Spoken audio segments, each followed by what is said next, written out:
Nous sommes très heureux de vous retrouver sur Medi 1. Soyez les bienvenus dans l'invité de la rédaction. Au Burkina Faso, les députés de l'Assemblée législative de transition ont adopté le vendredi 26 avril dernier la proposition de loi portant accord pour l'organisation des assises nationales afin de décider de la suite à donner à la transition en cours.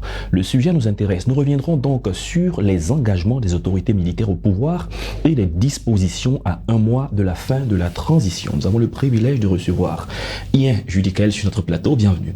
Merci, monsieur.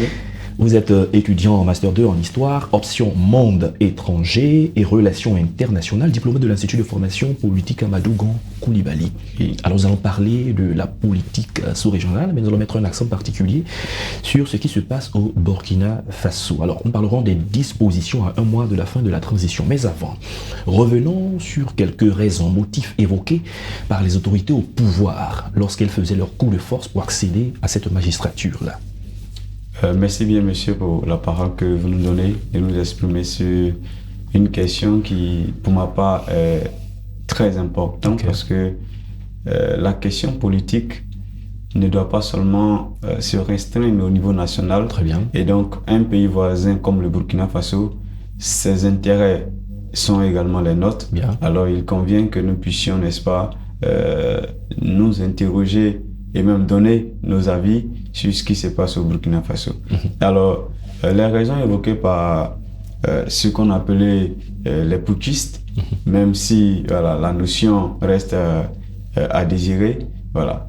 Certainement, ce qu'on pourrait évoquer d'une part, il y a la question de sécurité et également de sécurité alimentaire, humanitaire surtout évoquée par ces autorités.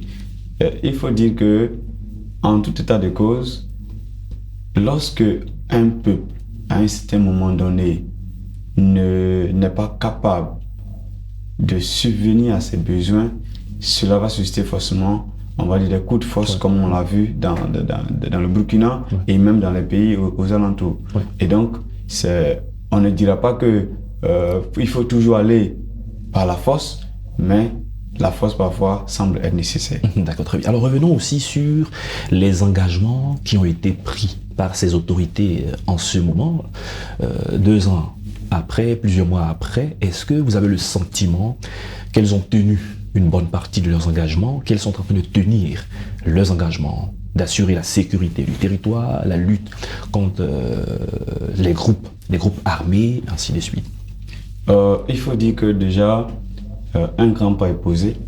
Quand on voit sur le plan sécuritaire, par exemple, aujourd'hui,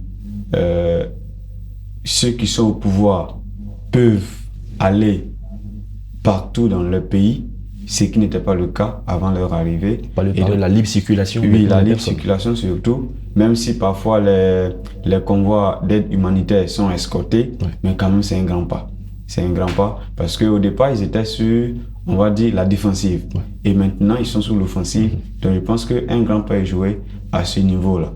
Même s'il reste encore à faire, mais déjà, l'engagement pris, je crois qu'ils sont sur le chemin quand même de parvenir à leur fin. Et au niveau de la politique économique, les initiatives prises, est-ce que ça permet au peuple de pouvoir souffler, de mener leurs activités, de pouvoir aussi étendre leurs tentacules au niveau sous-régional et international? On parlera peut-être après de leur sortie de la CEDEAO et de votre point de vue. Je dirais, à première vue, ça sera difficile pour eux, et c'est même difficile, mais il y a la question de volonté qui parfois fait, on va dire, grand pas. Voilà. Lorsqu'il y a la volonté, on ne voit pas tout de suite les difficultés auxquelles nous sommes confrontés, mais la motivation nous amène à aller au-delà. Et je pense que le peuple burkinabé a les capacités. Les autorités en ce moment sont attendues sur le rétablissement de l'ordre constitutionnel. Et tout le monde l'attend, la fin de la transition. Alors, dans une interview accordée à des confrères, le président actuel de la transition a estimé que s'il n'y a pas de sécurité sur l'étendue du territoire, il serait difficile de parler d'élection générale. Est-ce que, selon vous, le disant ainsi, c'est motivé ou c'est de gagner du temps? C'est motivé d'une part, mais je pense que on se rapproche plus, voilà, d'une transition encore, sur peut-être 2-3 ans encore à venir, parce que quand on voit déjà ce qui est mis en place et ce qui sera fait, je ne pense pas tout de suite qu'on puisse dire qu'on va aux élections, rétablir l'ordre constitutionnel, ça serait un peu trop tôt, pour ma part. Voilà. Et en ce moment, on a un mois de la transition, des propositions certainement iront dans ce sens. Comment vous trouvez ces propositions de proroger la période de la transition avec les voisins maliens? Il y a eu donc des consultations nationales et des propositions, des recommandations ont été faites de pouvoir proroger la transition. Vous pensez qu'on va y arriver? Oui, je pense qu'on va y arriver parce que déjà, même s'il arrivait de donner la parole au peuple burkinabé, je crois que cela serait le souhait. Parce que d'abord, la nécessité n'est pas tout de suite de donner le pouvoir aux civils. Parce qu'un civil gouvernerait dans quelles conditions? Justement, voilà. Donc, pour ma part, déjà, les hommes armés qui ont le pouvoir et qui maîtrisent mieux le terrain, je pense qu'on peut les laisser encore du temps de faire ce qu'il y a à faire et de confier la gestion de l'État à qui les droits lorsque le temps serait favorable. Est-ce qu'on n'a pas le sentiment aussi que les hommes armés se plaisent aussi au pouvoir et finalement jouissent des bienfaits du pouvoir, ou c'est par les forces des choses qu'ils y sont, selon vous? Oui, le pouvoir, quoi qu'on dise, lorsqu'on s'y trouve finalement, on prend plaisir.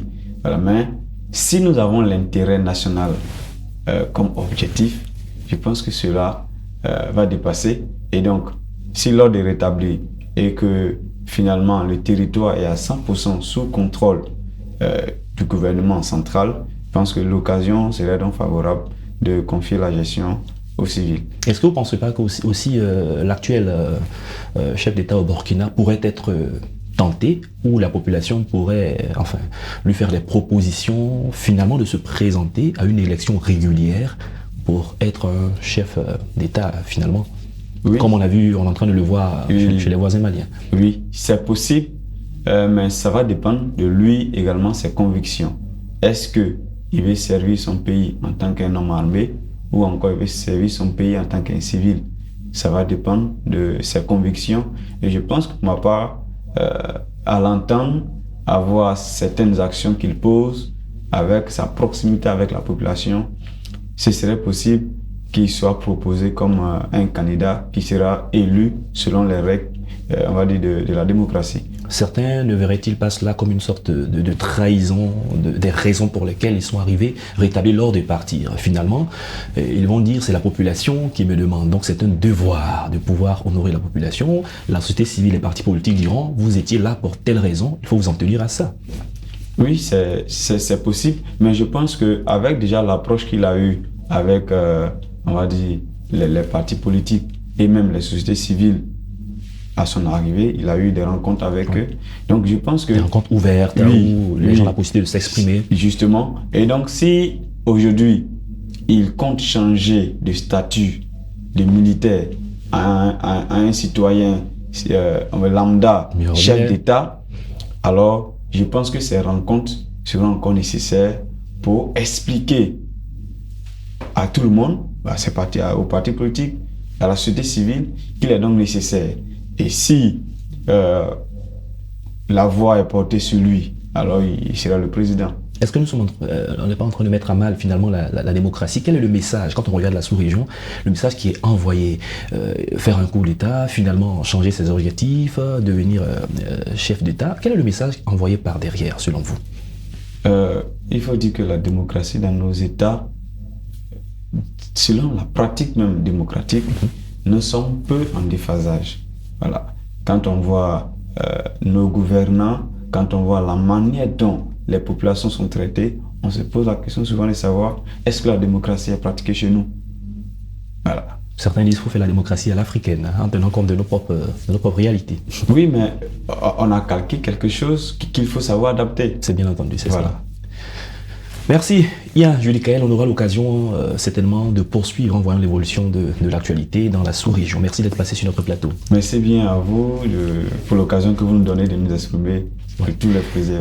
Nous rappelons que vous êtes étudiant Master 2 en Histoire, option Monde étranger et Relations internationales. Vous êtes diplômé également de l'Institut de formation politique Amadou Gon Coulibaly ici en Côte d'Ivoire. Oui. C'est la fin de cette émission. Merci à tous de l'avoir suivi. Bonne suite de nos programmes sur Medi 1.